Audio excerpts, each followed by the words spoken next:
السلام علیکم۔ وزیر اعلیٰ گلگت بلتستان خالد خورشید کو گزشتہ کل جعلی ڈگری کیس میں نااہل کیا گیا تھا۔ اس کے بعد آج صبح پاکستان تحریک انصاف کی جو قیادت ہے یا ان کی طرف سے دوبارہ الیکشن کا اعلان کیا گیا تھا، ایک شیڈول جاری کیا گیا جس میں اسمبلی میں آج کے دن الیکشن ہونا تھا، لیکن الیکشن کا جو یہ پروسیس وہ آج انہوں نے نہیں ہونے دیا گیا۔ یہ پروسیس جو ہے اس کو روکنے کے لیے عدالت کا راستہ استعمال کیا گیا، جس کے بعد ایک جمہوری طریقہ جو تھا، جمہوری جو ایک راہ تھی، ایک جمہوری پروسیس تھا، اس کو روک دیا گیا۔ گلگت بلتستان اسمبلی کو میں کرفیو لگایا گیا، گلگت بلتستان اسمبلی کو مکمل طور پر بند کیا گیا۔ ناظرین، میں اس پہ بات نہیں کروں گا کہ خالد خورشید صاحب جو ہیں ان کو نااہل کیا گیا۔ یہ ایک لیگل طریقہ تھا، کورٹ میں ان کا کیس تھا، اس کیس میں ان کو نااہل کیا گیا۔ یہ کوئی غلط بات نہیں ہے، یہ ایک قانونی طریقہ تھا، اس کے اوپر ہونی بھی چاہیے تھے۔ جس مسئلے کے اوپر میں آپ کی توجہ دلانا چاہتا ہوں، یا یہ جس ایشو سے مجھے آج تکلیف ہوئی، وہ بات یہ ہے کہ گلگت بلتستان جو خطہ ہے، اس خطے کے ایک اپنے نارمز، کلچرز اور یہاں کی ایک اپنا ایک طریقہ تھا، لیکن جس قسم کی حکمت عملی آج اپنائی گئی، گلگت بلتستان اسمبلی کو جس طرح سے پولیس فورس کے تھرو کنٹرول کیا گیا، اور جو گلگت بلتستان اسمبلی کا اسپیکر ہے، کسٹوڈین آف دا ہاؤس، ان کو وہاں پر جانے سے روک دیا گیا۔ ایک ایسا سمہ ہے جس طرح کا مارشاء اللہ لگایا گیا گلگت بلتستان میں، اور جو ممبران ہیں ان کو ضد و کوب کیا گیا، ان کے اوپر جو ہے وہ سختیاں کی گئی، اندر تھے ان کو اندر رکھ دیا گیا، جو باہر تھے ان کو باہر کیا گیا، یعنی کہ ایک گلگت بلتستان کے جو نمائندے تھے ان کی پوزیشن ایسی دکھائی گئی جیسے ان کی کوئی اوقات نہیں ہے۔ ناظرین، یہ تمام سینیریو جو ہے اس کو 9 مئی کے ساتھ لنک کیا جا رہا ہے، یہ ایک بڑی حکمت عملی کے تحت۔ اصل جو مسئلہ یہ ہے کہ کچھ لوگ گلگت بلتستان میں جو ہے وہ کسی اور کے کندھے پہ بندوق رکھ کے کہیں اور فائر مار رہے ہیں۔ یہ اسٹیبلشمنٹ کے نام کے اوپر یا کچھ اداروں کے نام کے اوپر گلگت بلتستان میں یہ جو کھیل کھیلا جا رہا ہے، اس میں اصل میں جو ہے وہ ان لوگوں کا کردار نہیں جن کی نام ڈالا جا رہا ہے، کیونکہ یہ پولیس فورس اس وقت اگر گلگت بلتستان کی جو موجودہ سٹرکچر آف گورنمنٹ کو دیکھا جائے تو جو گورنر ہے وہ پاکستان پیپل پارٹی سے ہے، پی ڈی ایم سے ہے، اور جو امور کشمیر ہے وہ بھی پی ڈی ایم کا ہے، یعنی پاکستان پیپل پارٹی سے ہے۔ اس کے ساتھ جو چیف سیکرٹری ہے گلگت بلتستان کی، جو ٹاپ لیول کی پوزیشن پہ ہے، تو ان کے حوالے سے یہ بات سب کو آیا ہے کہ چیف سیکرٹری اور جو پاکستان تحریک انصاف کے وزیر اعلیٰ تھے ان کے تعلقات بالکل ٹھیک نہیں تھے، ان کے بڑے ایکسٹریم لیول کے تعلقات تھے۔ چیف سیکرٹری صاحب جو ہے وہ تمام کام وہ کہتا ہے کہ میں ہی کرتا ہوں، اور دوسرا جو ہے چیف سیکرٹری صاحب کے جو تعلقات ہے یا فیملی لنکس جتنی بھی ہے وہ رہی ہے پی ڈی ایم کی گورنمنٹ کے ساتھ، یا ان کی جو مسز ہیں وہ ان کی کچن کیبنٹ کا حصہ ہے لاہور میں، اور وہ بڑے عرصے سے ان کا ایک تعلق رہا ہے۔ اب ایسے میں جو چیف سیکرٹری ہے وہ بھی اینٹی پاکستان تحریک انصاف کے اپوزٹ ہے، اور جو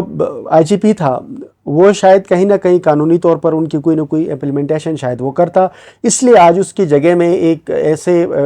ڈی جی پی جو سابقہ ڈی جی پی گلگت بلتستان گلگت بھی رہے ہیں، اور محمود یا کوئی افضل بٹ نام کا کوئی بندہ ہے، اس کو محمود بٹ ہے شاید، ان کو آئی جی پی گلگت بلتستان بنا دیا گیا ہے، اور ذرائع سے یہی کہنا ہے کہ ان کا بھی تعلق جو ہے وہ بڑے اچھے ہیں پی ڈی ایم کے ساتھ۔ اب ابھی جو سینیریو یہ ہے کہ گلگت بلتستان اسمبلی کی ٹوٹل 33 سیٹیں ہیں، ان 33 سیٹوں میں جو ہے وہ پاکستان تحریک انصاف اور اس کے جو اتحادی ہیں ان کے پاس ملا کر 24 سیٹیں بنتی ہیں، اور دوسری طرف پاکستان پیپل پارٹی کے پاس 4 سیٹیں ہیں، پاکستان مسلم لیگ نون کے پاس 3 سیٹیں ہیں، ایک آزاد امیدوار ہیں نواز خان ناجی صاحب، نیشنلسٹ ہیں، وہ تو ویسے بھی اپوزیشن میں رہتے ہیں، ان کے علاوہ جو ہیں وہ ایک جمعیت علماء اسلام کی سیٹ ہے۔ اور جو آج جن لوگوں نے کاغذات نامزدگی جمع کی تھی ان میں جو ہے وہ پیپل پارٹی سے امجد ایڈوکیٹ، اور پاکستان مسلم لیگ نون سے انجینئر انور صاحب تھے، پاکستان تحریک انصاف سے راجہ جلال تھے، اور راجہ جلال ہیں کیا بلا، اور جو پاکستان اس سے پاکستان پیپل پارٹی سے امجد ایڈوکیٹ، اور جے یو آئی سے جو ہے وہ رحمت خالد نے بھی کاغذات نامزدگی جمع کی تھی۔ اب ایسے میں جو صورتحال یہ ہے کہ اگر یہ سارے لوگ الیکشن لڑیں گے تو پاسبل نہیں ہے کہ ان میں سے کوئی جو ہے وہ حکومت کر سکے۔ اس کے ساتھ ساتھ ایک نئی جو کورٹ میں پٹیشن دائر کی گئی، کورٹ میں یہ کہا گیا کہ بھائی تانگیر سے جو ہے وہ سابقہ وزیر صحت پاکستان تحریک انصاف کا ہی نامنیز کردہ کینڈیڈیٹ ہیں، وہ بھی سنا کہ وزیر اعلیٰ کے امیدوار ہیں۔ انہوں نے کہا کہ میں نے خود الیکشن لڑنا ہے۔ ان کی گروپ فارورڈ بلاک بنایا گیا جو 4 بندوں کا ایک مشتمل گروپ ہے، وہ بھی الیکشن لڑیں گے۔ اب جتنی بھی سینیریو اس میں الیکشن لڑنا الیکشن نہ لڑنا ایک جمہوری پروسیس سے یہ ہونا چاہیے، لیکن آج جتنا بھی تمام صورتحال رہا یا آج سے پہلے یا آنے والے میں ہمارے گلگت بلتستان کے جو کمیونٹی ہے یا جو سوشل ایکٹیوسٹ ہیں یا جتنے بھی جو جرنلسٹ ہیں وہ ہمیشہ گروپنگ کے شکل میں اختیار کیا ہے، گروپنگ کی صورت میں رہی۔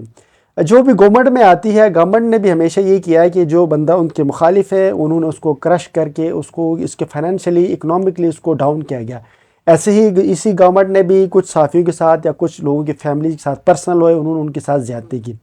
ایسے ہی جب اب کسی جمہوری پروسیس میں مسئلہ آتا ہے تو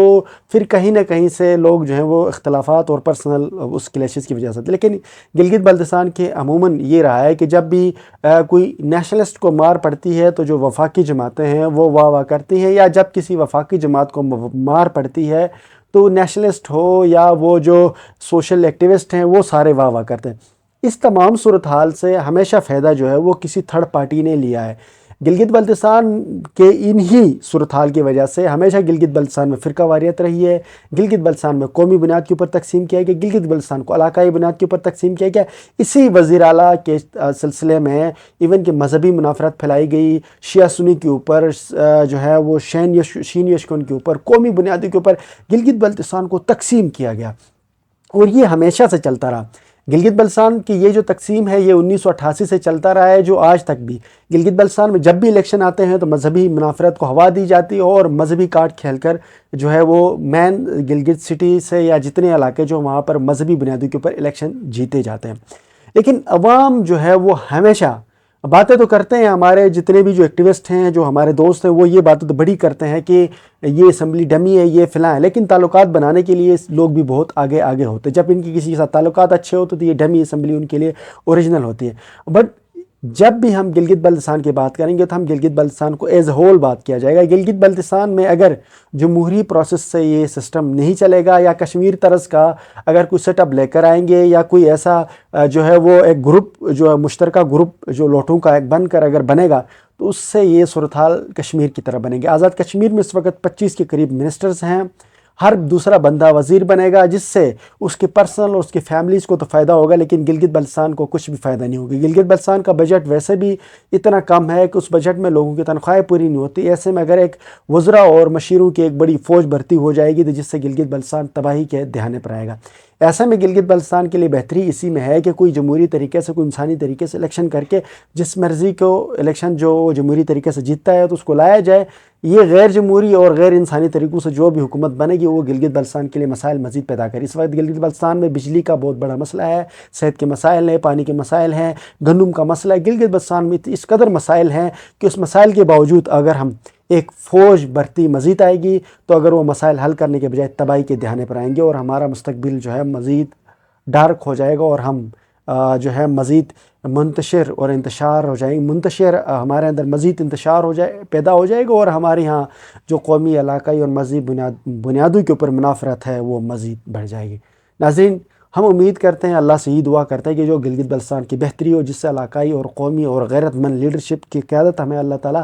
جو ہے ہمیں نصیب کر لے۔ ہمیں ان جو لوٹوں اور جو اس قسم کے نمونوں سے جو مفاد پرست طبقہ ہے، جو علاقائی اور قومیت سے نکل کر اپنی ذاتی مفاد کے لیے جو لوگ ہمیشہ آگے آتے ہیں، ایسے لوگوں سے گلگت بلتستان کو بچائیں۔ نیکسٹ وقت کے لیے مجھے اجازت دیجیے۔ اللہ حافظ۔